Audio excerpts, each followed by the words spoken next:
متحدہ عرب امارات نے مشرق وسطی کی تیزی سے بدلتی ہوئی صورتحال اور بڑھتی ہوئی علاقائی کشیدگی کے پیش نظر اپنے شہریوں کے لیے ہنگامی ٹریول ایڈوائزری جاری کر دی ہے۔ یو اے ای کی وزارت خارجہ نے ایران، لبنان اور عراق کے سفر پر فوری پابندی عائد کرتے ہوئے ان ممالک میں پہلے سے موجود اپنے شہریوں کو ہدایت کی ہے کہ وہ جلد از جلد وطن واپس لوٹ آئیں۔ یہ فیصلہ خطے میں جاری سیکیورٹی صورتحال اور ممکنہ خطرات کے پیش نظر یو اے ای کے شہریوں کے تحفظ کو یقینی بنانے کے لیے کیا گیا ہے۔ ایران اور امریکہ کے درمیان جاری کشیدگی کو کم کرنے کے لیے ایک بار پھر سفارتی کوششوں میں تیزی آئی ہے، جہاں پاکستان کلیدی ثالث کے طور پر سامنے آیا ہے۔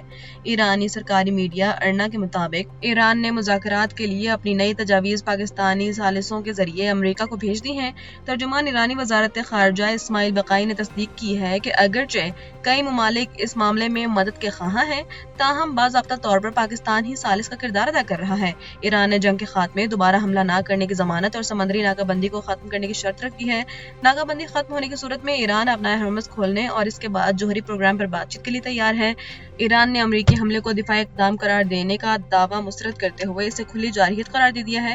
امریکہ کی جانب سے ایرانی جہاز پر قبضے کو ایران نے سمندری قزاقی قرار دیا ہے اور پاکستانی ثالث کے ذریعے قیدیوں کی رہائی کا مطالبہ کیا ہے۔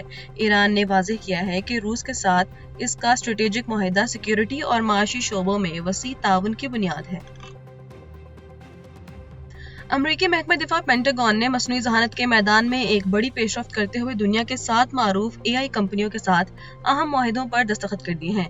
واشنگٹن سے موصولہ اطلاعات کے مطابق ان معاہدوں کا بنیادی مقصد امریکی فوج کو جدید ترین اے آئی ٹیکنالوجی سے لیس کر کے ایک ایسی اے آئی فورس کی تشکیل دینا ہے جو مستقبل کے جنگوں کے تقاضوں سے ہم آہنگ ہوں۔ پینٹاگون کا ماننا ہے کہ یہ ٹیکنالوجی میدان جنگ کے تمام شعبوں میں امریکہ کی فیصلہ کن برتری کو برقرار رکھنے کے لیے ناگزیر ہے۔ امریکی فوج کے ڈھانچے میں مصنوعی ذہانت کو ضم کر کے جنگی صلاحیتوں کو جدید بنانا۔ اس اسٹریٹجک شراکت داری میں اے آئی کے شعبے کے صف اول کی 7 کمپنیوں کو شامل کیا گیا ہے۔ پینٹاگون کا ہدف ہے کہ معلومات کی پروسیسنگ، دفاعی نظام اور جنگی حکمت عملی میں دشمن پر برتری حاصل کی جائے۔ یہ معاہدہ صرف زمینی فوج تک محدود نہیں بلکہ فضائی، بحری اور سائبر ڈیفنس سمیت تمام شعبوں پر محیط ہوں گے۔ روس کے بحیرہ اسود کے ساحلی شہر توآپسے میں یوکرینی ڈرون حملوں نے ایک بدترین ماحولیاتی تباہی کو جنم دیا۔ تیل صاف کرنے والی بڑی ریفائنری پر ہونے والے پے در پے 3 حملوں کے نتیجے میں نہ صرف بڑے پیمانے پر آگ بھڑک اٹھی بلکہ تیل کے بخارات فضا میں شامل ہونے سے شہر میں سیاہ بارش برسنے لگی۔ اس خطرناک آلودگی نے پورے علاقے کو اپنی لپیٹ میں لے لیا ہے، جس سے ہر چیز پر سیاہ اور چپکنے والی تہ جم گئی ہے۔ روسی حکام نے ہنگامی صورتحال کے پیش نظر شہریوں کو گھروں میں رہنے اور ماسک استعمال کرنے کی سخت ہدایت کی ہے۔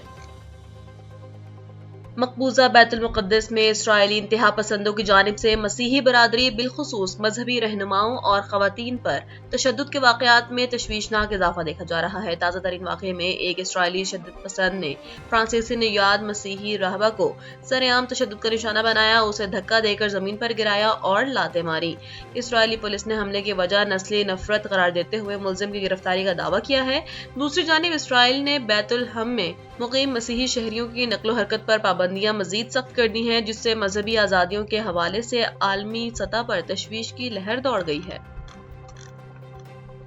ایران اور امریکہ کے درمیان جاری کشیدگی کے باعث معطل ہونے والا فضائی آپریشن 50 روز بعد بحال ہونا شروع ہو گیا ہے، جس کا آغاز بحرین کے لیے پروازوں کی بحالی سے ہوا ہے۔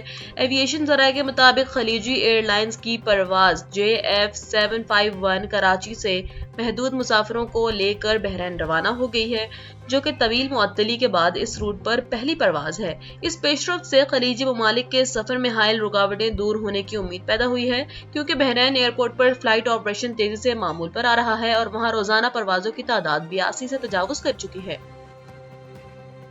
ساہیوال کے علاقے موزہ بشیرہ میں ایک دلخراش واقعہ پیش آیا ہے، جہاں گزشتہ روز لاپتہ ہونے والے 2 معصوم بھائیوں کی لاشیں ان کے اپنے ہی گھر سے برآمد ہوئی ہیں۔ پولیس کے مطابق 6 سالہ حسن اور 4 سالہ حیدر علی کی لاشیں گھر کے ایک مقفل کمرے میں موجود آٹے کے ٹرنک سے ملی ہیں۔ اس لرزہ خیز واقعے کے بعد پولیس نے بچوں کی حقیقی ماں کو شک کی بنیاد پر حراست میں لے کر تحقیقات کا آغاز کر دیا ہے، جبکہ لاشوں کو پوسٹ مارٹم کے لیے اسپتال منتقل کر دیا گیا ہے تاکہ موت کی اصل وجوہات کا تعینات کیا جا سکے۔ پاکستان تحریک انصاف کے چیئرمین بیرسٹر گوہر نے پارٹی کے اندرونی اختلافات اور سہیل آفریدی کے حوالے سے گردش کرنے والی خبروں پر دو ٹوک موقف اختیار کیا ہے۔ پشاور میں میڈیا سے گفتگو کرتے ہوئے انہوں نے واضح کیا کہ سہیل آفریدی اپنے عہدے پر برقرار رہیں گے کیونکہ ان کی نامزدگی براہ راست بانی P T I Imran Khan نے کی ہے۔ بیرسٹر گوہر نے پارٹی میں کسی قسم کی فارورڈ بلاک کی موجودگی کی سختی سے تردید کرتے ہوئے سہیل آفریدی کے خلاف مہم چلانے والوں کو ناکامی کی نوید سنائی ہے۔ وزیر اعلیٰ سندھ مراد علی شاہ اور ڈنمارک کے سفیر ماجا ڈیرس کے درمیان کراچی میں ہونے والے ملاقات میں سندھ میں گرین انرجی اور سرمایہ کاری کے نئے مواقع پر اہم پیش رفت ہوئی ہے۔ ملاقات میں خصوصاً ونڈ انرجی منصوبوں اور ماحولیاتی تحفظ پر توجہ مرکوز کی گئی ہے۔ وزیر اعلیٰ نے ڈینش سفیر کو آگاہ کیا ہے کہ سندھ حکومت اپنی ٹرانسمیشن کمپنی کے ذریعے بجلی کے ترسیل کے نظام کو جدید بنا رہی ہے تاکہ لائن لاسز کو کم کر کے عوام کو سستی بجلی فراہم کی جا سکے۔ ڈنمارک کے سفیر نے سندھ کی ونڈ انرجی کی صلاحیت کو سراہتے ہوئے گرین انرجی کے منصوبوں میں بھرپور تعاون اور سرمایہ کاری میں دلچسپی کا اظہار کیا ہے۔ وزارت توانائی کے ذرائع نے پیٹرول اور ڈیزل کی فی لیٹر قیمتوں پر عائد ٹیکسز کی تفصیلی رپورٹ جاری کر دی ہے، جس کے مطابق پیٹرول کی قیمت کا 32% جبکہ ڈیزل کی قیمت کا 21% حصہ مختلف ٹیکسز اور ڈیوٹیز پر مشتمل ہے۔